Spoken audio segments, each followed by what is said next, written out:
नमस्कार दोस्तों, आईएनएस विक्रांत की धमक आप सभी ने देखी होगी कि समुद्र में जब ये चलता है तो किस तरीके से दुश्मन इससे कांपता है।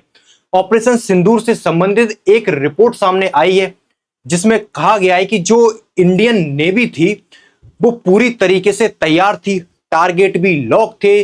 जो पाकिस्तान के नेवल एसेट्स हैं, जो लैंड हैं, बंदरगाह हैं, इवन कराची पोर्ट को भी यहाँ पर जो इवन आप कह सकते हो कि पूरे जो टारगेट हैं उन्हें लॉक कर लिया गया था। बस एक आदेश की जरूरत थी और जो आईएनएस विक्रांत है वो उस टारगेट को पलक झपकते डिस्ट्रॉय कर सकता था।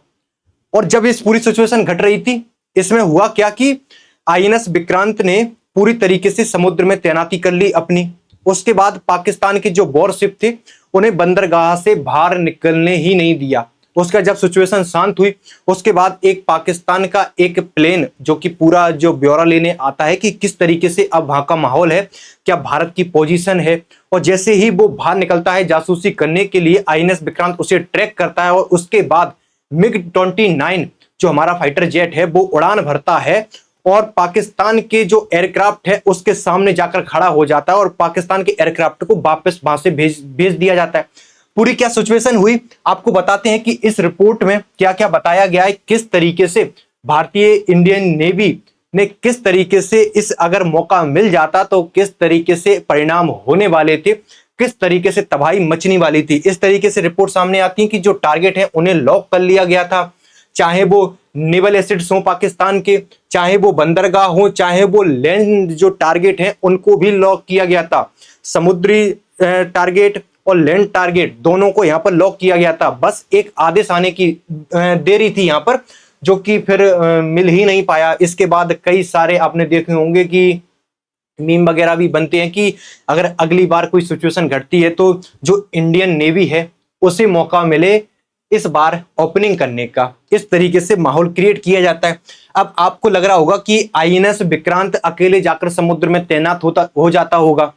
ये नहीं है, आईएनएस विक्रांत इस तरीके से पूरा अपना जत्था लेकर चलता है, पूरा बेड़े के साथ, धमक के साथ समुद्र में निकलता है, जिसमें जो कोलकाता डिस्ट्रॉयर है, उसके बाद विशाखापट्टनम डिस्ट्रॉयर है, आईएनएस के आप आसपास देख रहे हो पूरा किस तरीके से तैनात किया जाता है। आप इधर देखोगे तो जो विक्रमादित्य जो एयरक्राफ्ट कैरियर है, ये सभी जो आईएनएस है इस पर MiG-29 से लेस होते हैं, करीब 30 के करीब MiG-29 इस पर आ सकते हैं। सभी पर ब्रह्मोस मिसाइल, इन पर सभी पर ब्रह्मोस मिसाइल से लेस होते हैं और ये वहीं से इन्हें लॉन्च भी कर सकते हो पनडुब्बियों के साथ।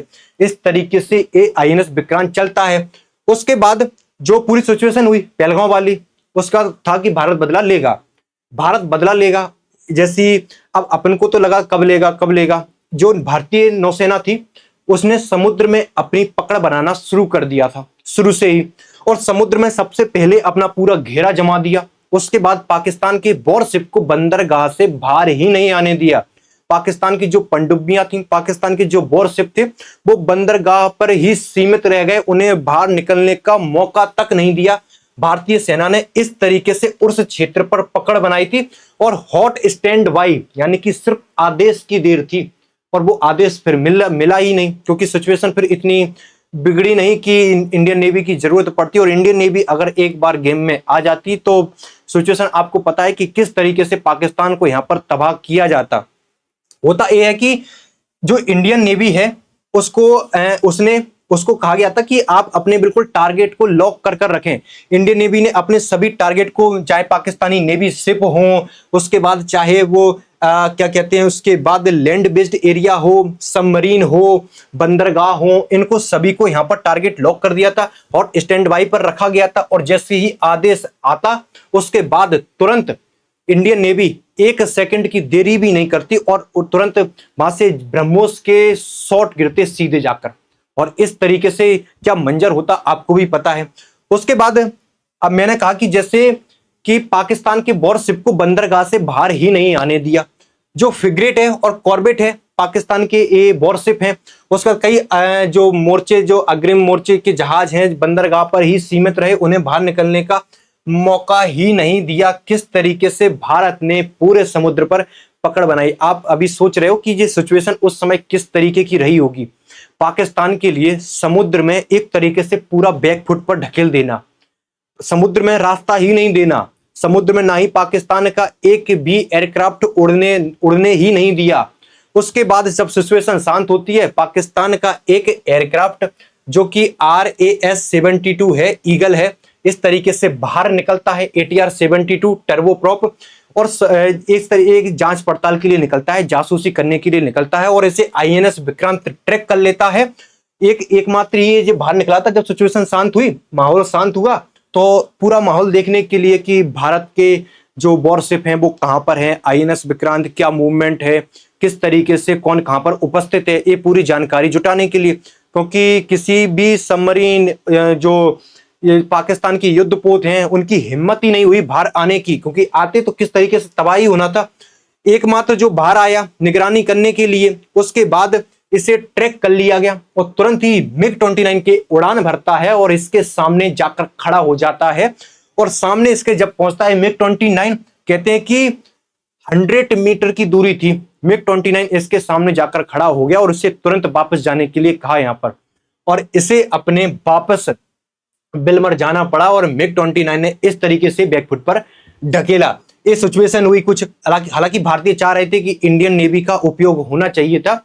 एक बार पाकिस्तान को इस बार सबक सिखाने की अच्छे से जरूरत थी, लेकिन वो सिचुएशन इंडियन नेवी के पास आ नहीं पाई और उस प्रकार का आदेश मिला नहीं। जो टारगेट लॉक थे वो लॉक ही रहे। उसके बाद कहा कि अपने टारगेट को यहाँ पर छोड़ दिया जाए। इस तरीके से फिर इंडियन जो नेवी है वो पीछे हट जाती है और इस तरीके से समुद्र में जो पकड़ बना के रखी थी उस समय। और जो पाकिस्तान की जो नेवी है वो इतनी पावरफुल नहीं है। आप एक तरीके से कह सकते हो कि पाकिस्तान ने अपनी एयरफोर्स को यहाँ पर थोड़ा सा स्ट्रॉन्ग करने की कोशिश की है, क्योंकि जो अमेरिका है उससे F-16 मिल गए, F-16 भी फ्री में ही मिले हैं। सर्विस के लिए जो पैसा देता है वो भी अमेरिका ही देता है। इस साल लगभग 400 करोड़ के आसपास जो पैसा दिया अमेरिका ने दिया है। उसके बाद 5th जनरेशन के जो फाइटर जेट हैं वो चाइना पाकिस्तान को दे रहा है, क्योंकि अपने आप को चाइना के पास पाकिस्तान ने गिरवी रखा हुआ है। तो इस तरीके से पाकिस्तान ने अपनी एयरफोर्स को यहाँ पर स्ट्रॉन्ग किया है और जो नेवी है पाकिस्तान की बहुत ही वीक है, भारत के सामने तो बहुत ही वीक है। और इस तरीके से सिचुएशन कुछ बनी होगी। लेकिन आप अगर देखोगे तो जो जितने भी देश हैं वो एयरफोर्स को यहाँ मजबूत करने में लगे हुए, क्योंकि वॉर में एयरफोर्स का महत्व अब बढ़ चुका है। जो फील्ड पर वॉर होती थी वो अब पहले जैसी देखने को नहीं मिलती थी। जो पहले की वॉर में देखने को मिली कि जमीनी स्तर पर जंग लड़ी जाती थी, सैनिक जमीनी स्तर पर जंग लड़ते थे। लेकिन अब जो पूरी जंग आपको देखने को मिलेगी, चाहे वो जमीन से हवा में मिसाइल हो, चाहे वो जो फाइटर जेट्स हैं उनसे बम गिराना हो, किसी प्रकार से वो सारी जो जंग है वो हवा में ही लड़ी जा रही हैं। आपने इजराइल और ईरान के कॉन्फ्लिक्ट में भी देखा कि किस तरीके से ईरान इजराइल में यहाँ से मिसाइलें दाग रहा था, वहां से फाइटर जेट भर भर के यहाँ पर गोले बरसा रहे थे। और जो भारतीय पाकिस्तान के साथ हुआ इसमें भी इंडियन एयरफोर्स का ही बड़ा योगदान रहा, मिसाइल्स दागी गई। इस तरीके से इंडियन नेवी को मौका नहीं मिल पाया। ये पूरी रिपोर्ट्स थी जिसमें ये बताया गया है किस तरीके से इंडियन नेवी, जो कहा जा रहा था कि इंडियन नेवी, जिस तरीके से बताया जा रहा था कि इंडियन नेवी तैयार नहीं थी, लेकिन इंडियन नेवी पूरी तरीके से तैयार थी। और इस तरीके से रिपोर्ट में एक खुलासा हुआ है। ये थी अपडेट। जैसी कोई न्यू अपडेट आती है आपको मिलती रहती है। फिर मुलाकात होगी आपसे नेक्स्ट सेशन में। Thank you so much.